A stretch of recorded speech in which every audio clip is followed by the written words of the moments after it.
Olá, está começando mais um programa Líderes de Sucesso aqui na TV Urbana. Você nos acompanha nos canais 55.1, UHF e também no 11 da NET, pelas redes sociais, da Fórmula Digital e Os Líderes de Sucesso e, claro, no site da TV Urbana. Bom, Líderes de Sucesso é um programa que fala sobre negócios, empreendedorismo e, claro, liderança. Por isso que hoje eu trouxe uma líder aqui para conversar conosco, que é a Elaine Ries, da ER Assessoria, uma empresa que presta serviços contábeis, fiscais, societários e de departamento pessoal há mais de 10 anos, gente. Uma empresa de sucesso aqui em Porto Alegre. Primeiramente, muito obrigada pela tua presença, seja bem-vinda. Eu que agradeço pelo convite. Então, conta pra gente como surgiu essa empresa, né? Um pouco da história da ER Assessoria. A ER começou em 2009, sem muitas pretensões, mas com o tempo nós fomos vendo a necessidade que os clientes têm de entenderem seu negócio. Na verdade, saberem vender, saberem sobre o seu negócio, eles sabem. Mas a contabilidade tem a ferramenta para demonstrar como atingir melhores resultados. E é essa a missão da ER.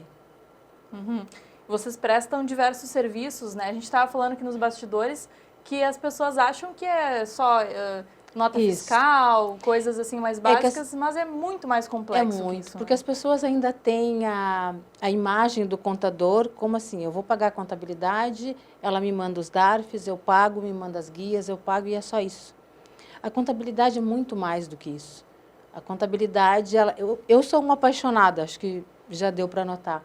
A contabilidade, ela pode te dizer o rumo. Eu sempre comparo a contabilidade como sendo um navegador. Tu está com o teu navio em alto mar, tu está indo, mas tu não sabe para onde ir. E o contador, ele pode te fazer entender a bússola, para que lado é melhor tu ir, te dar o caminho. Essa é a nossa missão lá, nós buscamos isso, fazer com que os clientes entendam como eles podem chegar, qual é a melhor forma de atingir resultados. E com certeza essa tua habilidade em contabilidade foi um dos fatores que fez a tua empresa ter sucesso, né? Que tu tinha todas as bases, todo esse conhecimento para avisar o futuro. Eu sou formada desde 95, então vão ser alguns anos, né? E muita experiência em consultoria também. Então, tu aprende a ver como é que os clientes se portam, tu aprende a ver que existe um mundo ideal, mas também tem um real. Não adianta tu querer implementar regras absurdas que os clientes não seguem. Tu tem que demonstrar resultado. E quais foram as principais dificuldades que tu enfrentou como empreendedora desde o início? Porque 10 anos é uma baita trajetória, né? Muito. E lidar com pessoas também não é fácil. Como é hoje para ti olhar para trás e ver tudo que vocês percorreram? Eu acho que essa habilidade maior é lidar com pessoas. Isso é muito difícil, tu entrar em uma empresa, porque muitos empresários entendem, bom, eu sei do meu negócio e tu não. Eu concordo com eles. Eu disse, não, eu acho que o teu negócio, tu conheces, tu sabes como fazer da melhor forma, eu não entendo. Mas eu sei te mostrar quais são as melhores formas de tu reduzir teus custos, de pagar menos impostos.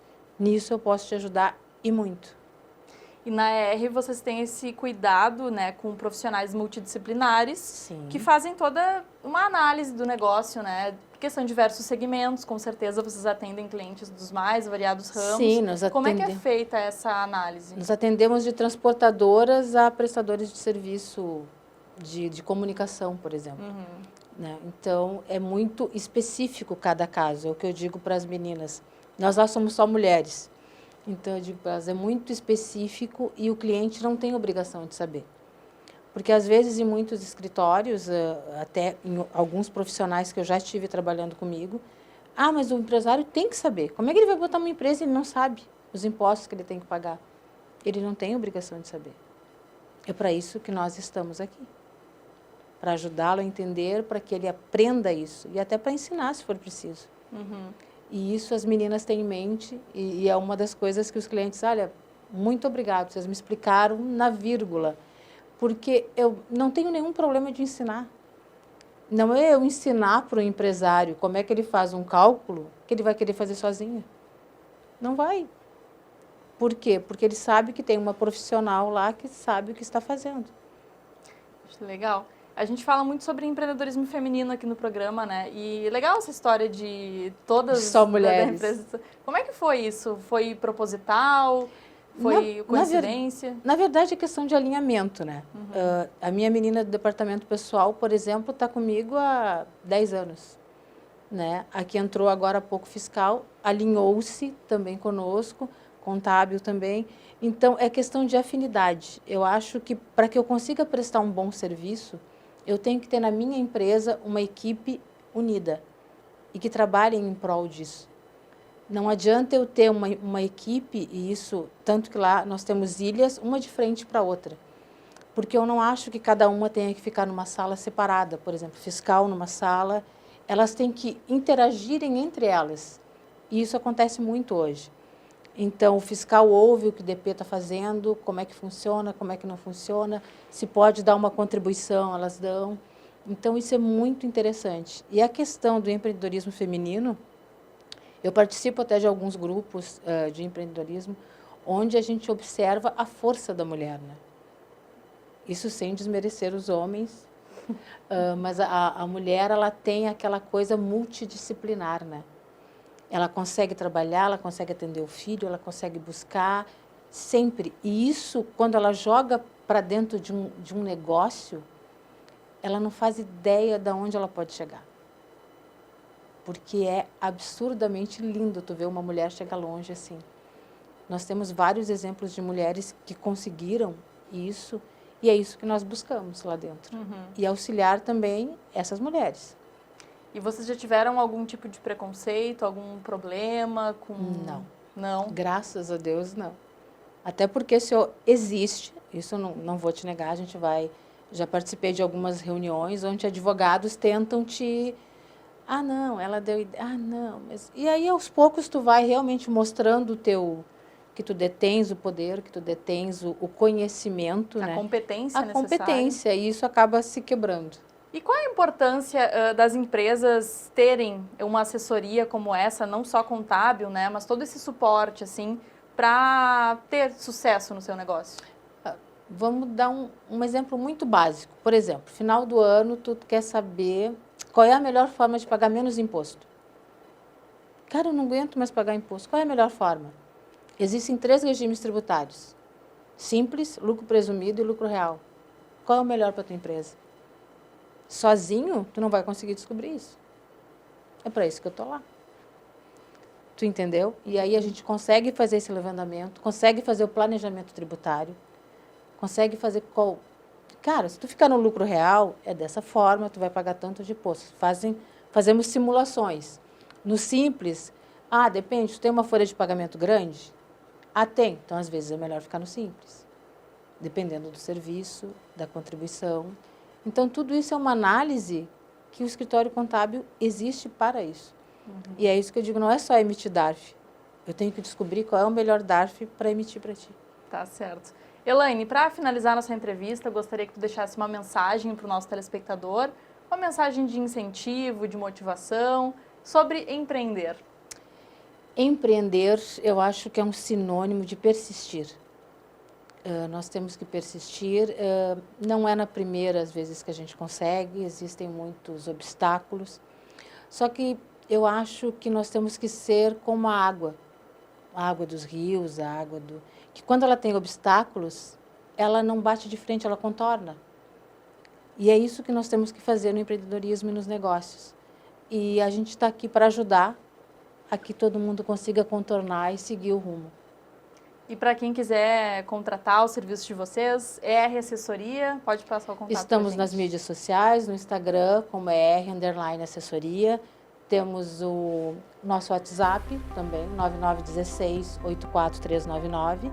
E se quiserem tomar um café, Avenida Cis Brasil, 3535, sala 910, no Home Lindóia. Tá certo. Muito obrigada pela participação, sucesso. Agradeço. Obrigada.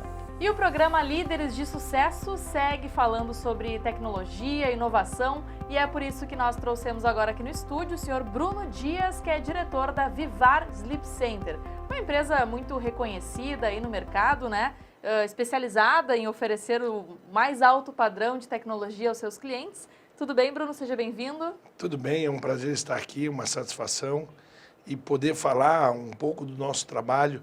Todo mundo que trabalha com qualidade, ele sofre, porque o mercado a todo momento ele te atenta a você baixar os preços, porque baixando os preços você precisa treinar menos, você não precisa se qualificar tanto, você tem mais clientes com facilidade, só que não existe almoço de graça. Quando você abaixa o preço, você tem que diminuir qualidade. Então, vim aqui falar de qualidade, e não da minha empresa, de qualquer produto que trabalha com qualidade, de um serviço como o teu, que tem qualidade, é muito prazeroso, porque o mercado de qualidade, ele é escasso, ele é carente. Bom, Vivara é uma empresa com mais de 20 anos de mercado, né? Conta pra gente um pouco do início dessa história. Olha só, eu venho de uma família que domina o ramo dos colchões. Trabalhar em família, vocês têm as suas incompatibilidades. Eu venho de um histórico de um menino muito peralta, muito traquino, e naquela época o déficit de atenção não existe, dislexia não existia, hiperatividade não existia, e é o TDAH que hoje em dia é muito conhecido, e eu tenho todos esses no grau máximo. E eu era tido como um menino rebelde, fui muito desacreditado pela minha família. E essa descrença chegou a um momento que mexeu muito comigo. A minha família, por um dado momento, me vendeu um rótulo, eu comprei esse rótulo, eu acreditava na minha incapacidade, até o momento que eu me libertei e saí desse frasco. E resolvi botar minha própria operação, saí debaixo das asas da minha família, por conta desse rótulo que me era vendido, e acreditei no meu potencial. E contra a ajuda psicológica, emocional, financeira, contra tudo e contra todos, resolvi botar a minha própria loja, com a ajuda de um grande amigo meu, que no momento, na época da fundação, ele foi meu sócio, e hoje não é meu sócio, mas é meu melhor amigo. E com a ajuda desse amigo, eu consegui abrir a Vivara Sleep Center. E hoje, graças a Deus, sou independente, adquirimos imóveis próprios, temos interesse aí de, no futuro próprio, já compramos um imóvel para a nossa futura fábrica.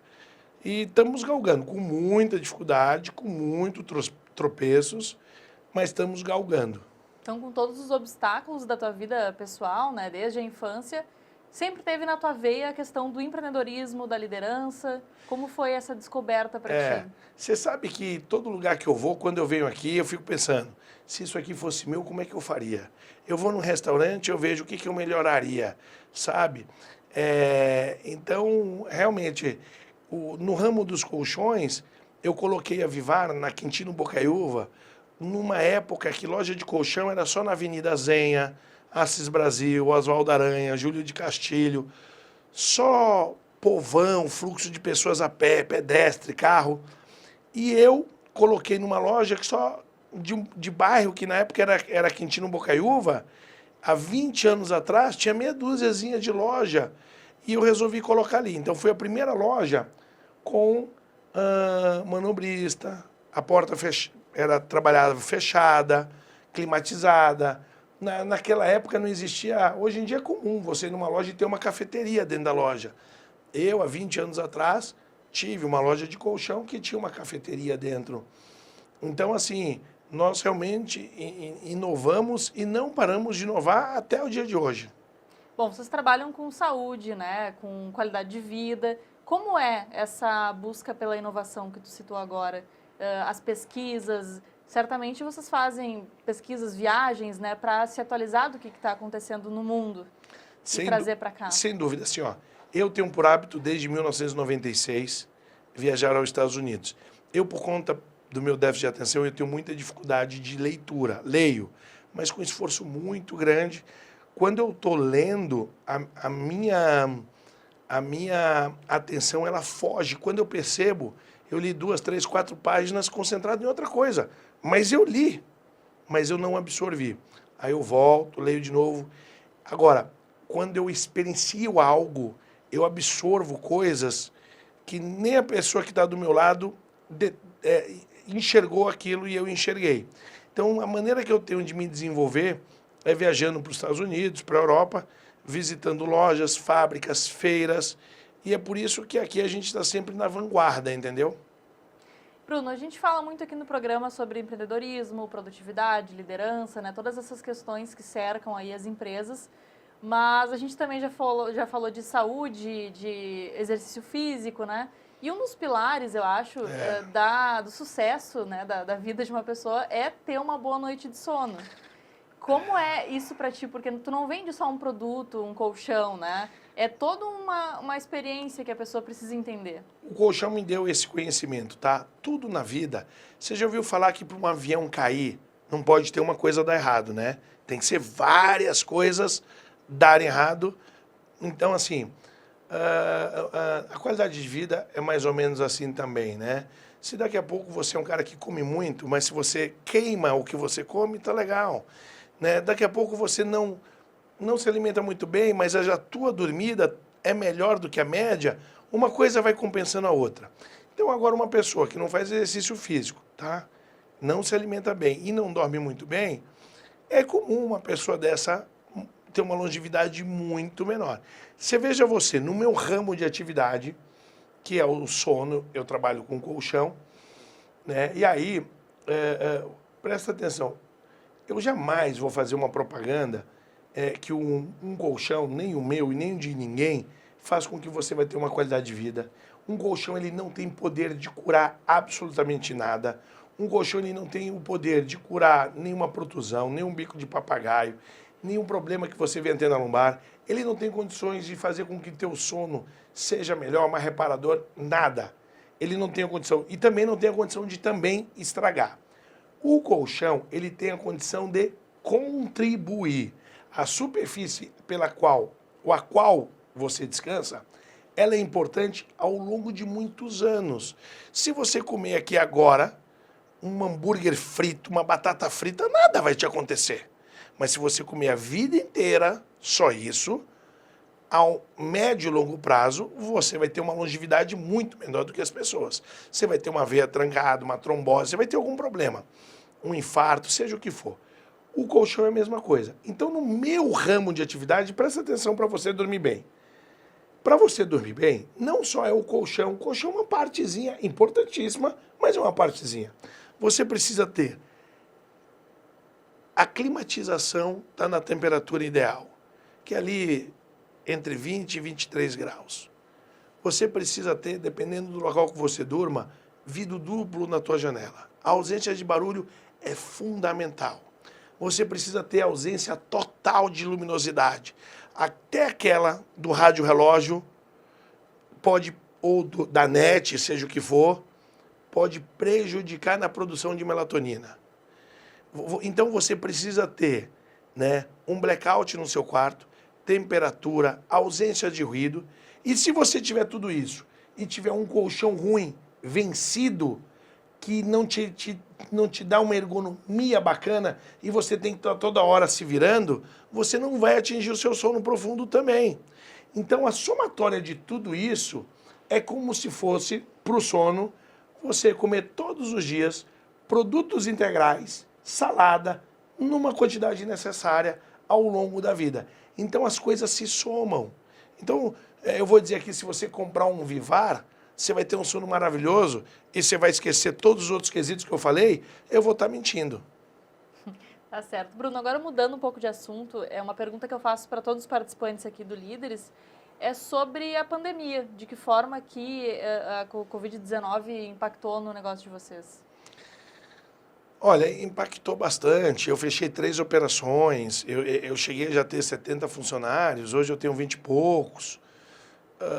A gente tem que se reinventar, né? A dificuldade da pandemia não veio para mim, só para mim, veio para todo mundo, tá? Talvez farmácia e supermercado aí não sofreram, né? Você não tinha o que fazer, você ia para a farmácia, né? Ou para o supermercado. Mas os demais sofreram muito. E a gente teve que se reinventar. Hoje, as vendas, elas estão satisfatórias, estão boas. Mas se você pegar as vendas depois da epidemia, e somar pelo tempo que você ficou fechado e dividir essa conta, a conta ainda não fecha. Nós ainda não recuperamos isso. A pandemia acelerou um processo. Hoje a gente trabalha com um único modelo de colchão.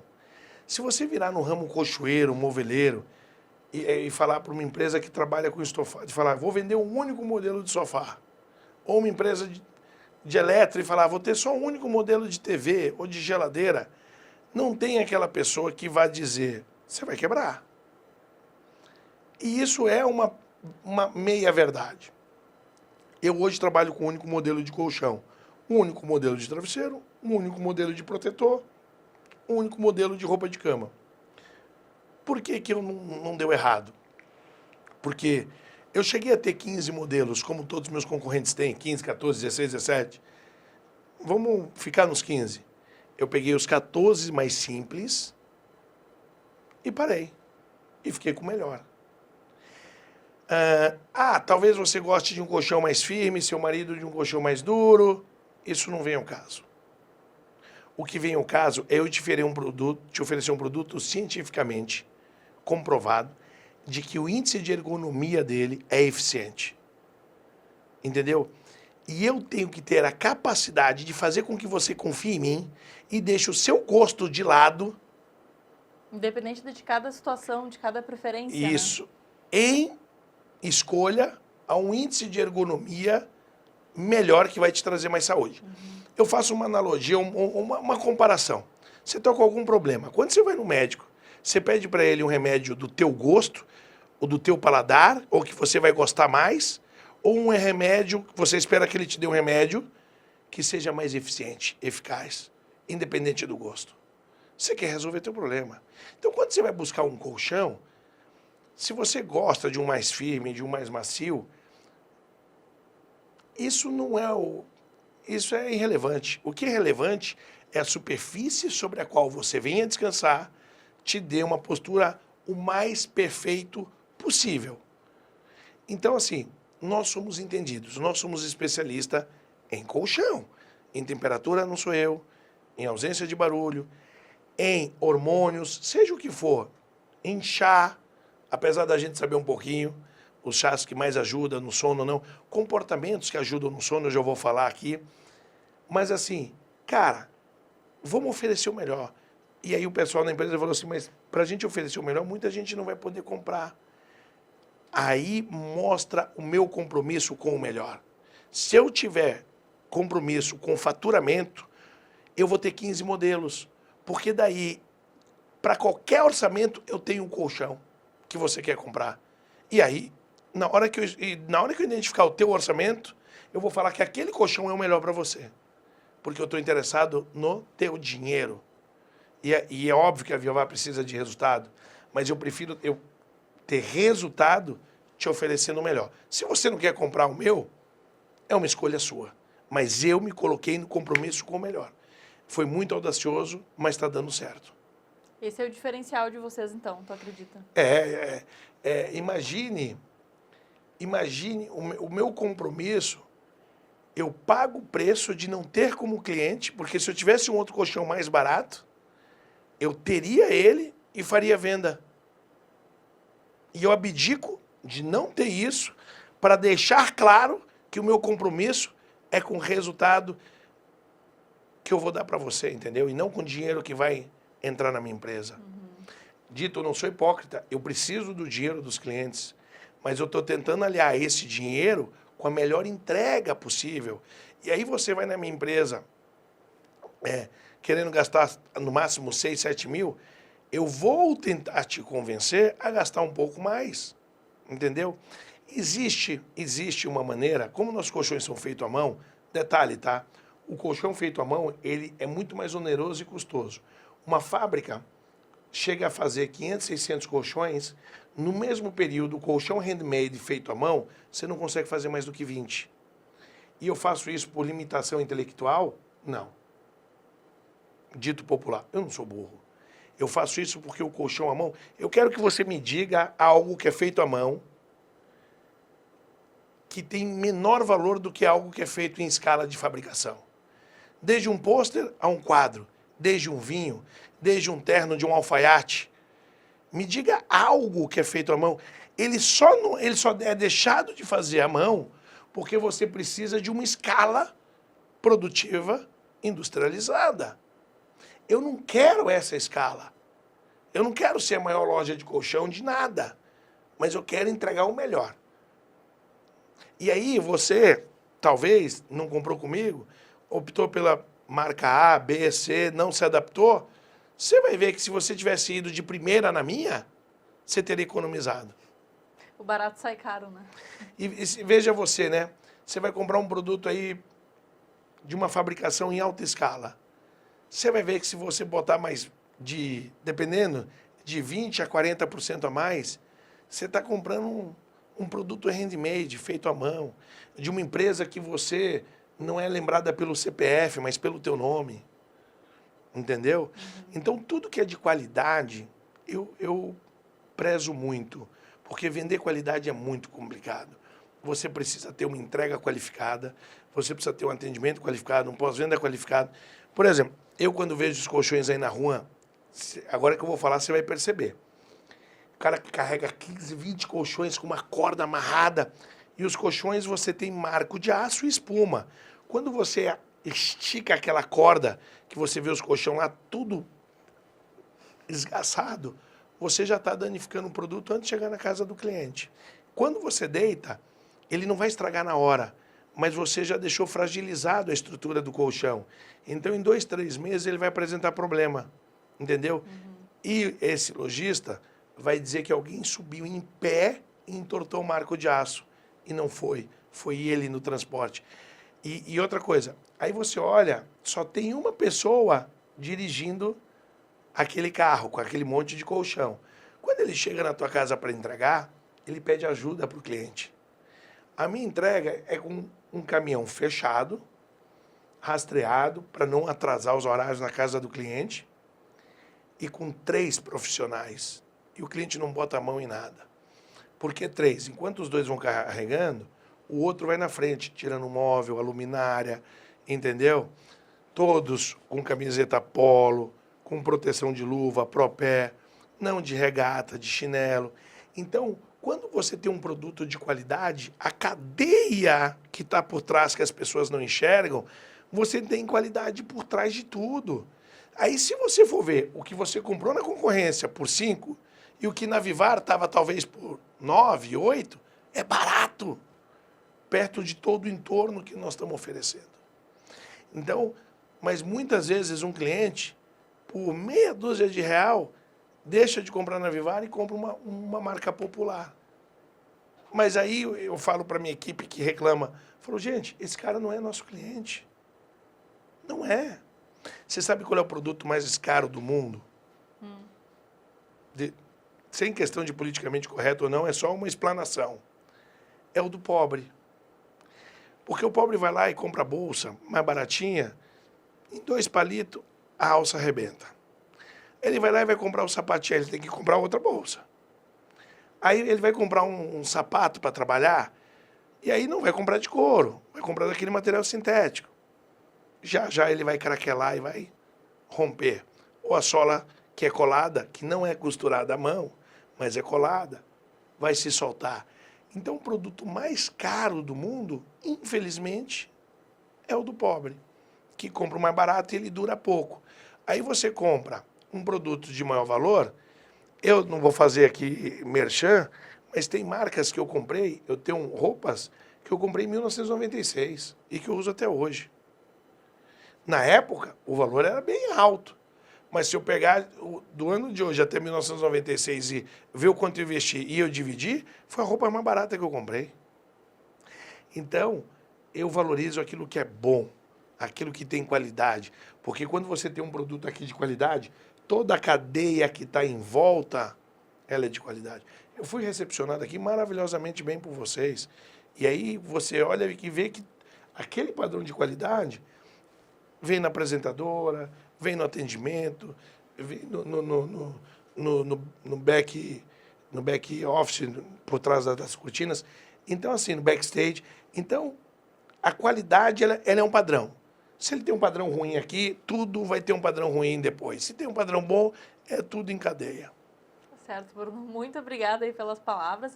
Gostaria que tu deixasse uma mensagem para o nosso telespectador em relação a empreendedorismo, né? Uma dica de uma motivação, quem sabe, para quem quer empreender. Nossa, o que eu vou dizer? Falando de empreendedorismo, todo mundo fala para acreditar em você, né? Acredita em você. Mas para você acreditar em você, você precisa ter propriedade. E para você ter propriedade, você precisa ter experiência. Então, enquanto você é novo, você é jovem, não deixe de botar o dedo na tomada. Botando o dedo na tomada, você vai saber qual tomada dá choque, qual não dá choque. E lá na frente, a quantidade de experiência que você teve, sabendo analisar os erros e os acertos, você vai ter a condição de confiar em você. Mas você só pode confiar nas tuas ideias se você for uma pessoa que aceita ser ousado, que aceita arriscar. Aí lá na frente você vai ter subsídio de conteúdo para aí sim acreditar em você ou não. Acreditar por acreditar é loteria. A dica que eu dou, ouse, seja ousado, corra risco, riscos calculados, que enquanto você é jovem você tem força para bater, subir e levantar. E aí lá na frente você vai tomar uma decisão sábia por conta dos erros que você cometeu enquanto podia cometer. Isso aí. Muito obrigada, Bruno. Parabéns pelo trabalho. Obrigado. Oi, pessoal! Tudo bem com vocês? Eu sou a doutora Sandra Correia Rodrigues e hoje vou falar sobre saúde bucal no ambiente de trabalho. Boa parte dos brasileiros não trabalha perto de casa. Por este motivo, muitas pessoas realizam suas refeições na empresa ou em restaurante próximo à companhia. Após o almoço, é necessário realizar a higiene bucal. Escovar os dentes, passar o fio e, se possível, utilizar um enxaguante bucal. Durante a jornada de trabalho, uma pessoa pode ficar até 12 horas sem escovar os dentes. E neste período é possível que sejam ingeridos alimentos ou bastante açúcar, que acompanha o tradicional cafezinho nos nossos bate-papos. Por conta desses pequenos detalhes, manter um kit com produtos de higiene, que pode ser facilmente guardado numa gaveta, numa bolsa, num armário, pode diminuir eventuais problemas, como placas bacterianas formando tártaros, cáries, gengivite e depois tratamento de canal, prótese. Além de problemas de ordem física, manter a saúde bucal facilita a interação entre as pessoas e um bom ambiente de trabalho. Todos gostam de conversar com colegas que têm um hálito fresco, um sorriso franco e bonito. Uma coisa naturalmente pode vir acompanhada de outra. Quanto mais sociável e com melhor fisionomia, melhores as chances de a pessoa ser promovida. De acordo com o Instituto de Pesquisa norte-americano, pessoas com sorrisos harmônicos têm 53% mais chances de receberem aumento de trabalho do que pessoas que vivem com aquela cara fechada. Obviamente, competência profissional conta, mas esse quesito, aliado à abertura dada por um belo sorriso, torna o funcionário mais sociável, mais bem visto e potencialmente mais lembrado em momentos de uma promoção em uma companhia. Defende esse estudo. E aí, meu amigo e amiga, gostou das dicas? Então acompanhe o meu Instagram, @doutora Sandra Correia Rodrigues, que estou por lá dando dicas para você. Um grande beijo e até a próxima! Mais um convidado muito especial aqui do programa Líderes de Sucesso de hoje, o senhor Elson Furini, que é proprietário da Churrascaria Barranco, um local aí muito tradicional aqui da nossa capital gaúcha. Seja muito bem-vindo. Muito obrigado, Fabiana. É uma honra muito grande participar do teu programa. Fico muito feliz pelo convite. E a gente está aqui para poder mostrar um pouquinho da história do Barranco. Tá certo. Mais de 50 anos de história, né? Gostaria que o senhor começasse falando para nós como começou toda essa fama, né, que o Barranco tem aqui em Porto Alegre. Na verdade é o seguinte, o Barranco fez 52 anos. Eu, na verdade, estou lá dentro há 50 anos, fez agora 1º de maio. E então o Barranco já existia, mas eram situações diferentes, Fabiana. Quando eu fui para lá, o Barranco tinha 8 funcionários, hoje nós temos 80. Então as coisas, houve uma transformação total. A gente conseguiu modificar e implementar ideias novas. Eu sempre falo uma coisa, Eu fui para lá, era muito jovem.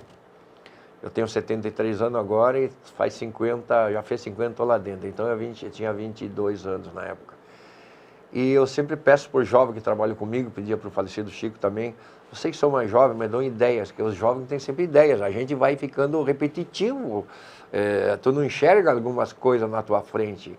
E aí os jovens têm mais a cabeça aberta, mais enxergam melhor as coisas, e têm mais coragem de arriscar. Os velhos já são mais retroativos, são mais, se retém mais, tem medo. Entendeu? Então, mas o Barranco está bem, muito obrigado. Eu comecei lá em 1º de maio de 1971 e fui botando minhas ideias. Nós éramos lá 3 sócios, eu entrei porque um dos sócios faleceu a esposa e ele não quis mais trabalhar. Eles eram pessoas que tinham uns 50 e poucos anos, então eram pessoas bem mais velhas que eu. Aí eu entrei lá e comecei a ter ideias e um dos sócios sempre me apoiou muito e foi indo. E a gente foi começando a trabalhar, explorar o ambiente que é bom, explorar o produto que a gente trabalha, e explorar o público e dar uma certa tranquilidade e uma segurança para o público que vai lá, que o produto seja sempre bom igual. Isso é a primeira coisa que tu tem num restaurante, que tu tem que ter. Claro, serviço, que é essencial, isso não tem problema, mas produtos também são muito, muito importantes. E eu comecei a inserir, por exemplo, na época eles trabalhavam com salmoura, eu tirei a salmoura, botei sal grosso, eu inseri coração de galinha que não tinha, eu inseri uma série de pratos de filés que não tinha, enfim, criei aquela polentinha fina que tem o Barranco lá, que é famosa, que eu vendo muito. A gente hoje em dia gasta praticamente 1 tonelada de farinha por mês só fazendo aquelas polentinhas. Enfim, e aí a gente foi indo e foi se adaptando, explorando e se afirmando, essa que é a verdade. E aí eles começaram a me dar uma certa liberdade de trabalho e eu fui me implementando. Aí, 1980 e alguma coisa, eles estavam ficando mais de idade, aí eu pedi um auxílio. Eles queriam botar algumas pessoas, eu tinha uma identificação com o Chiquinho, o falecido Chico.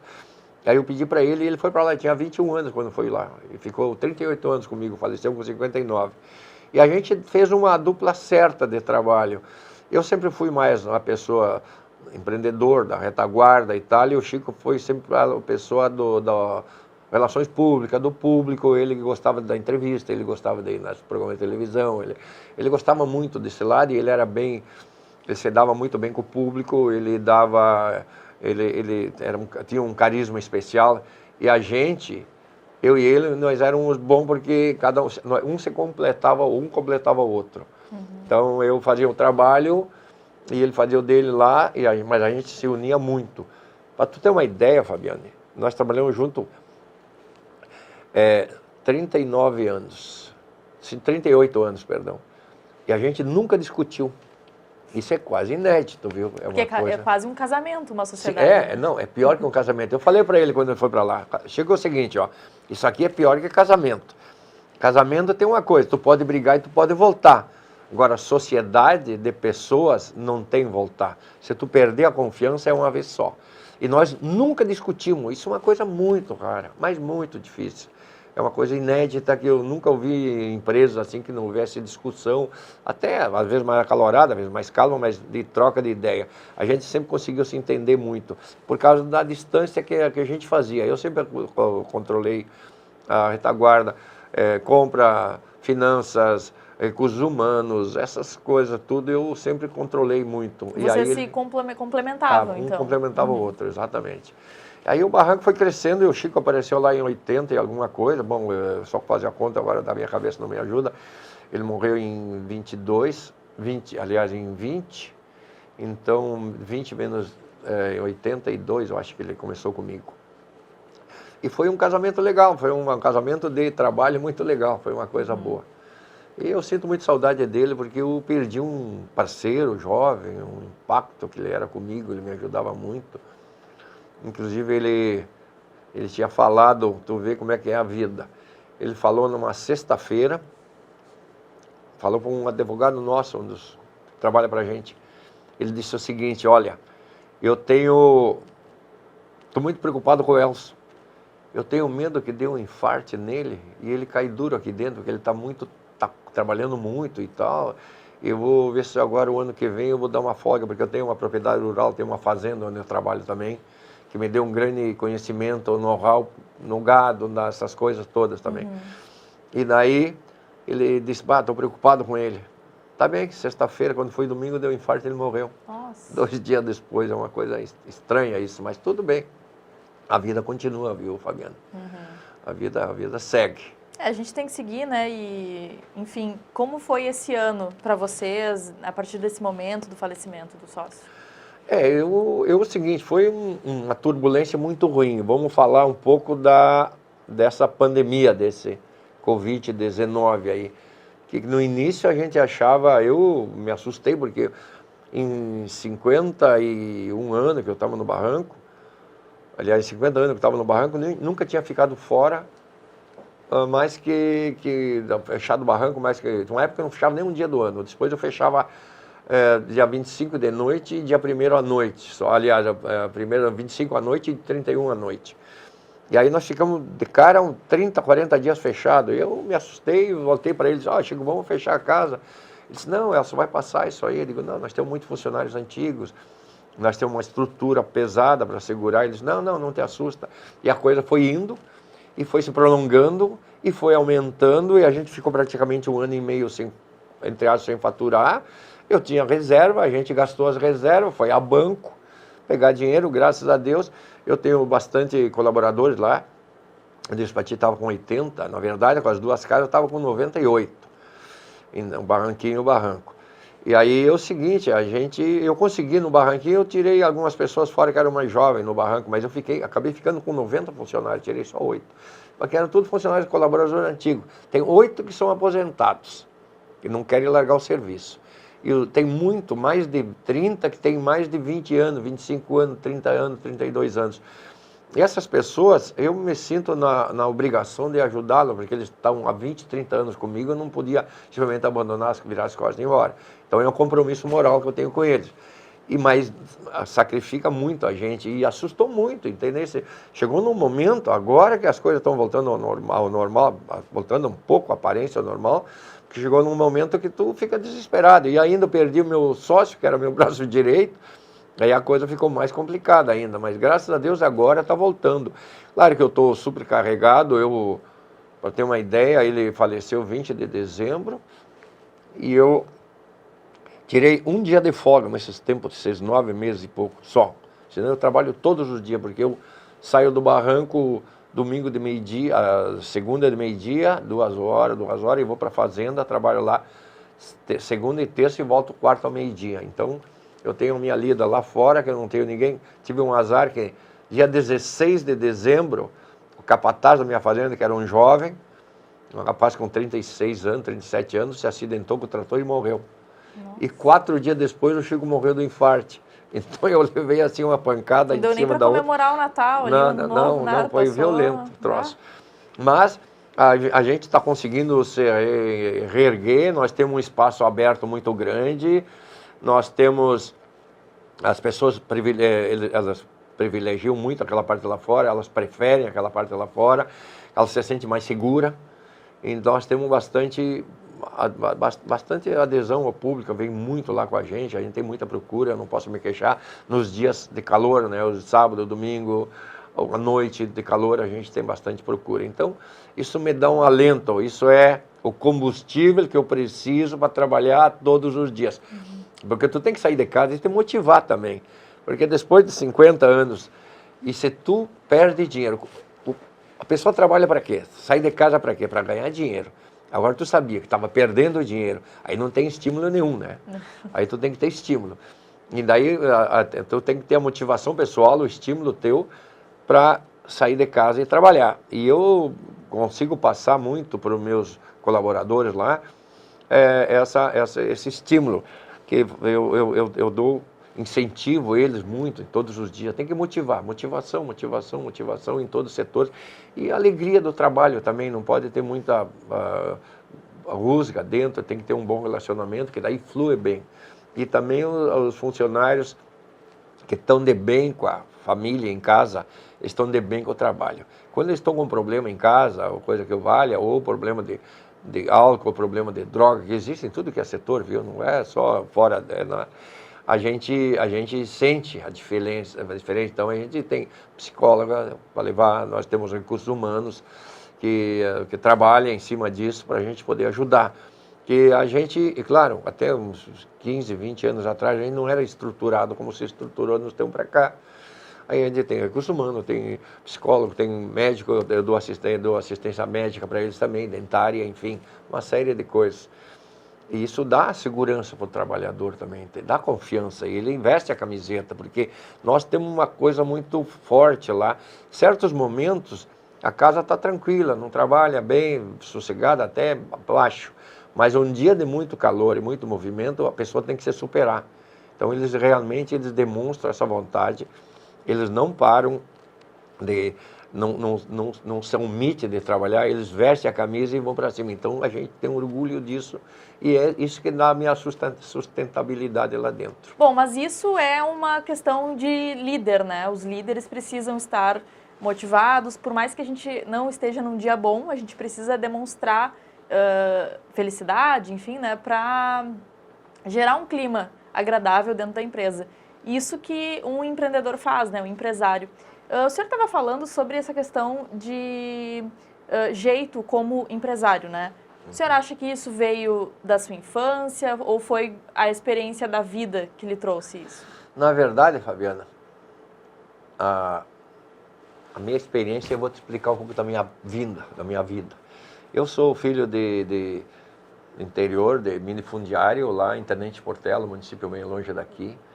E eu lá estudei no ginásio, aliás, no primário e no ginásio. Quando terminou o ginásio, terminou a aula lá. Não tinha outro curso superior. Daí eu resolvi vir a Porto Alegre, em 1965 para 66. Aí eu vim a Porto Alegre e sabia que tinha um colégio chamado Julinho, que eu queria estudar no Otávio de Julinho. Cheguei aqui em dezembro, janeiro, e o concurso era em novembro. Aí eu fui lá no Julinho e disseram, não, o concurso foi em novembro, como é que o senhor quer entrar no Julinho agora? E daí eu não tinha como.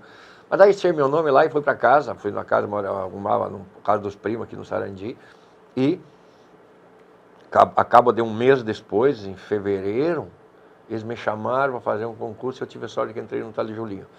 Aí eu consegui trabalhar num hotel, consegui um emprego que eu disse para o cara do hotel, eu só quero cama e comida, não precisa me dar salário.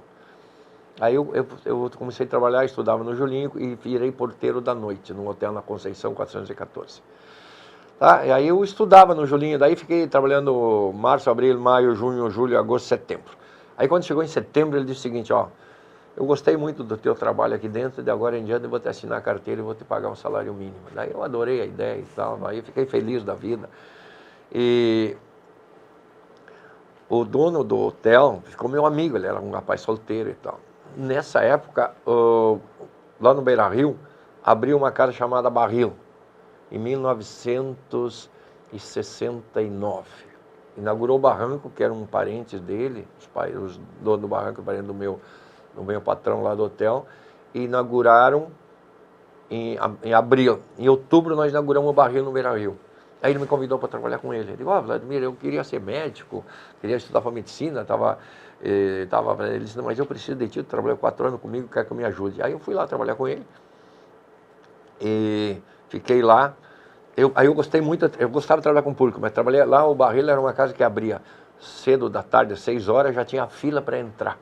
Era muito forte. E eu gostava muito, virei relações públicas lá dentro da casa e tal. E fiquei ali, mas eu sempre gostei na parte da cozinha também, que lá no hotel eu fazia o café, eu cozinhava, eu assava para os clientes às vezes e tal, uma série de coisas que eu fazia para eles. Aí lá no Barrilo fiquei 2 anos, 69, 70 e 71 faleceu então a mulher de um dos sócios do Barranco e ele se retirou, disse que não queria mais trabalhar, eles me conheciam, e aí me chamou para trabalhar lá com eles. Aí eu digo, olha, posso ir, só que eu não tenho dinheiro para comprar todo. Ele, não, tu vai pagar com lucro. Tá bem. Aí eu fui para lá em 1971, 1º de maio, dia do trabalho. Eu comecei lá. E aí eu me atirei de corpo e alma, era a minha chance na vida, né? Eu estava fazendo faculdade, parei a faculdade, a administração, eu não entrei em medicina, eu rodei, né? Daí eu entrei em administração, me atirei de corpo e alma e fui trabalhando e fui modificando aos poucos. Eu acho que eu falei para ti já que nós éramos 80 funcionários, aliás, eram 8, agora são 80. E, enfim, e aí foi desde o segundo ano que eu estava lá, a gente conseguiu começar a ganhar prêmio. Hoje em dia a gente ganhou mais de 90 prêmios nessas 52 anos, 50 anos. Os prêmios começaram depois que eu entrei lá. Então, eu me atirei de corpo e alma e gosto daquilo que eu faço, me motivo com aquilo que eu faço. Comprei uma propriedade rural fazem 30 anos, onde eu crio gado, e muitos anos, e ovinos também, ovelhas, que eu trouxe muitos anos lá para minha churrascaria. Hoje em dia não estou levando para a churrascaria porque eu trabalho exclusivamente com Angus. O meu gado é Angus, mas para certificar, o Angus tem que ser nas plantas que são autorizadas pela Angus. Então são só 3, 4 plantas no Rio Grande do Sul. Então elas são todas em Bagé, Alegrete e Santa Maria, e tem uma aqui perto do lado de Caxias aqui também, são as 4 plantas. Então eu não tenho como. Daí eu vendo meu gado agora para pessoa que compra lá no pessoal do litoral, enfim, ali, mas eu continuo trabalhando. Isso me deu um conhecimento muito grande de carne, sabe? Que daí tu conhece, eu tenho do início ao fim, tu tem do inicial ao ponto final. Isso te dá uma maneira melhor de tu enxergar as coisas e tem conhecimento maior. Porque tu trata o animal, tu sabe que na verdade é o seguinte, o gosto da carne é o gosto aquilo que o animal come, entendeu? Esse é o gosto da carne. Nós temos no Brasil, lá para cima, nós temos um gado hoje em dia fantástico, que é o tal de zebuíno, e eles têm confinamentos, tudo, só que o gosto da carne deles é maciez, eles têm marmoreio, eles têm tudo, só eles não têm a palatabilidade que nós temos aqui. Porque nós temos uma região no Rio Grande do Sul, que vai mais para o Uruguai e para a Argentina, que é o bioma Pampa. O bioma Pampa é um local onde os nutrientes do solo são diferentes. E aí tu consegue, o alimento com palatabilidade é diferente. Embora tu dá suplementação, tu dá algum tipo de suplementação, tanto de grãos ou se não silagem, coisa assim, mas tu consegue ter uma palatabilidade. Por isso que o pessoal que vem do centro do país para cá diz assim, bah, que carne saborosa isso aqui. Eu nunca tinha comido uma carne tão boa, senão carne... É por causa disso, desse segredo da palatabilidade. E também o pessoal da Angus, eles fazem a certificação das carcaças. Ela tem que preencher um número de gordura, ela tem que ter 4,5 a 9, o mínimo é 4,5, o máximo é 9. No Japão, por exemplo, só querem 9, mas aqui no Brasil, 9 para nós é muito gordo, entendeu? Então, ela vai, e aí se não preencher essa quantidade de gordura, ela é desclassificada, aí não certifica as carcaças. Então nós temos essa diferenciação para o resto do país. E aqui no Rio Grande do Sul nós temos uma zona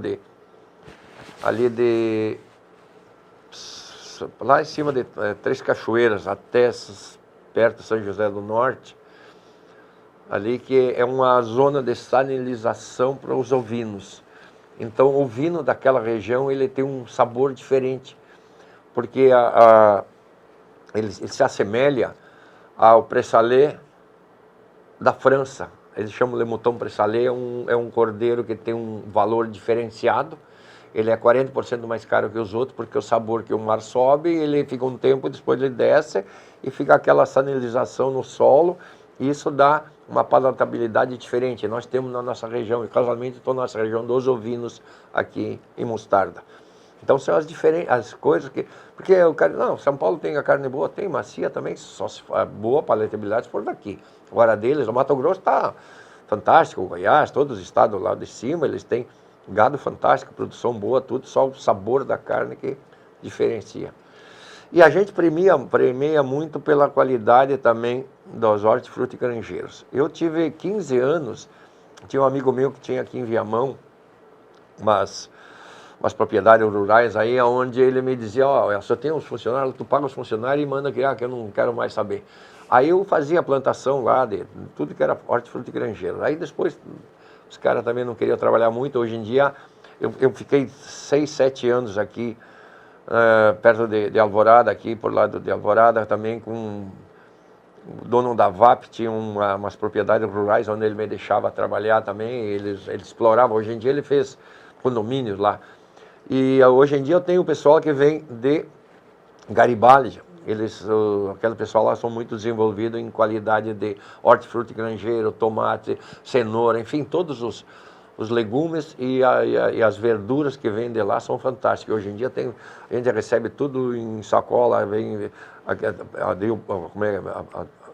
hidropônico, aquele que vem da água, sabe, aquele feito na água. Então mudou bastante, a gente consegue ter uma qualidade melhor hoje em dia. Antigamente era mais difícil. Hoje em dia a gente dificilmente erra uma carne, porque o conhecimento que me deu, os caras já sabem. Normalmente eu vou nos frigoríficos e vou lá falar com a pessoa que cuida. Olha, eu uso esse e esses cortes, mas os meus cortes tem que ter, o gado tem que ser assim, o máximo 24 meses, 2 anos. Então, hoje em dia se abate tudo de 24 meses para baixo, mas enfim, tem gente que abate gado mais antigo. Então ele é mais dura a carne às vezes. E se não, aí eu tenho essa facilidade da carne de vir. Tá certo, seu Elson, muito obrigada por compartilhar todos esses conhecimentos conosco. E aí a gente vê que não adianta entender só de administração, né? Tem que saber a fundo qual é o produto que vocês comercializam, né? Para também passar credibilidade para quem frequenta. Tá Muito certo. obrigada e sucesso para vocês. Muito obrigado, eu que agradeço. Então é isso, pessoal. Estamos finalizando mais um programa Líderes de Sucesso aqui na TV Urbana. Foi uma honra contar com a sua companhia. Muito obrigada e até mais!